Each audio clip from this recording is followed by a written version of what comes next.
Hello বন্ধুরা, আজকের আপনাদের জন্য নিয়ে এসেছি আমি কিভাবে হিউমিক অ্যাসিড গাছকে ব্যবহার করি সেইটার একটি কমপ্লিট ভিডিও।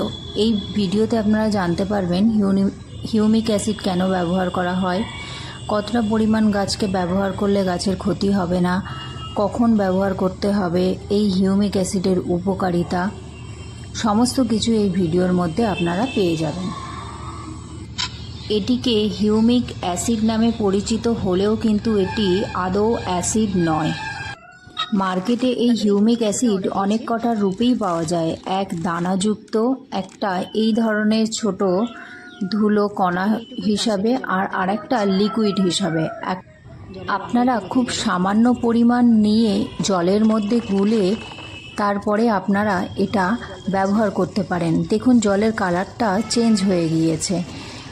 আর যদি আপনারা দানাযুক্ত হিউমিক অ্যাসিড ব্যবহার করেন তাহলে সেটা সারা রাত ভিজিয়ে রাখলে বেশি উপকার হয়, কারণ দানাটা একটু গুলতে সময় নেয়। এই হিউমিক অ্যাসিড কিন্তু কোনো প্রকার সার নয়, অর্থাৎ এই অ্যাসিড যদি আপনারা গাছে দেন তাহলে কিন্তু গাছ এর থেকে কোনো রকমভাবে ফার্টিলাইজার পাবে না। অর্থাৎ এই লিকুইড যখন আপনারা গাছে ব্যবহার করবেন তখন সেই মাটিতেই কাজ হবে যে মাটিতে আগে থেকে কোনো প্রকার ফার্টিলাইজার, জৈব সার ইত্যাদি প্রয়োগ করা আছে।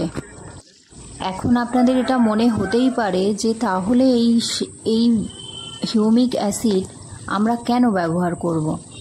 এই কারণেই ব্যবহার করবেন কারণ মাটির মধ্যে যে সারগুলো থাকে সেই সার সম্পূর্ণটা কিন্তু গাছ নিজের খাদ্যে প্রয়োগ করতে পারে না।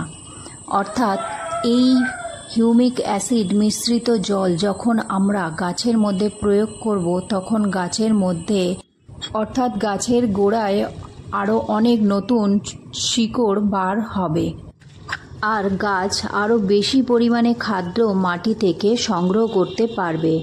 আপনাদের বাগানে যদি কোনো টবে বা কোনো মাটি শক্ত হয়ে যায় আপনি সেখানেও কিন্তু এই হিউমিক অ্যাসিডের দ্রবণটি ব্যবহার করতে পারবেন। ফলে কিছুটা হলেও কিন্তু মাটি নরম অর্থাৎ ঝুরঝুরে হবে। এই অ্যাসিড মাটি থেকে আয়রনের গ্রহণ ক্ষমতা বাড়িয়ে দেওয়ার ফলে যা গাছের ক্লোরোফিল তৈরি করতে সাহায্য করবে।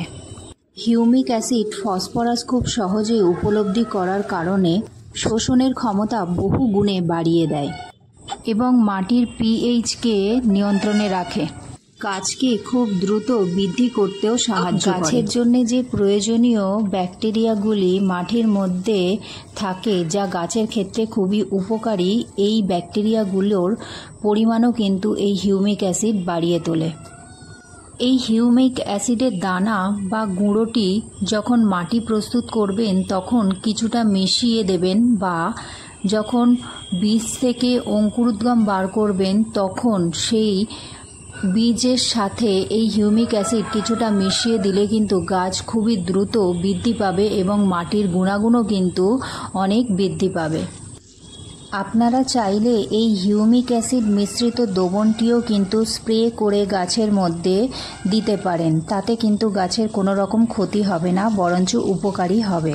আপনারা চাইলে এই দ্রবণটি কোনো মৃতপ্রায় গাছের মধ্যেও দিয়ে দেখতে পারেন, তাতে গাছের কিন্তু বেঁচে যাওয়ার সম্ভাবনা অনেকটাই বেড়ে যায়। এছাড়া মাটির জল ধারণের ক্ষমতা অনেক গুণে বাড়িয়ে তোলে, ফলে বারবার গাছে জল দেওয়ার সমস্যা থেকে মুক্ত হওয়া যায়। ফিডার রুটের বৃদ্ধি হওয়ার ফলে গাছের ফুল এবং ফলেরও কিন্তু বৃদ্ধি হবে এবং গাছ খুব দ্রুত বৃদ্ধি পাবে।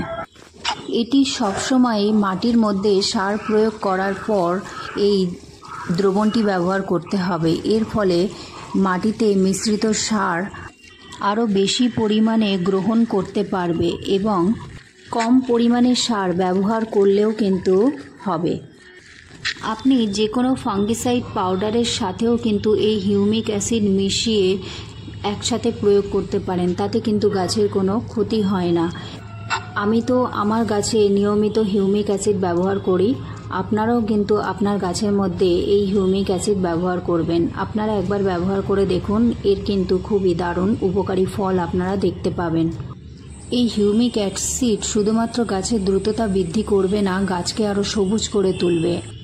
আমি অনলাইন থেকে এই হিউমিক অ্যাসিড কিনেছিলাম। আপনাদের পাশে যদি কোনো দোকান থাকে তাহলে সেখান থেকেও আপনারা এটি সংগ্রহ করতে পারেন। ভিডিওটি যদি একটুও ভালো লেগে থাকে বা আপনাদের যদি মনে থাকে ভিডিওটি আপনাদের কোনো উপকারে আসবে, তাহলে অবশ্যই ভিডিওটি লাইক, শেয়ার এবং কমেন্ট করবেন। আপনাদের একটু সাহায্য আমার এই চ্যানেলটিকে আরও অনেক দূর এগিয়ে নিয়ে যেতে সাহায্য করবে। ভিডিওটি সম্পূর্ণ দেখার জন্য আপনাদের অসংখ্য ধন্যবাদ।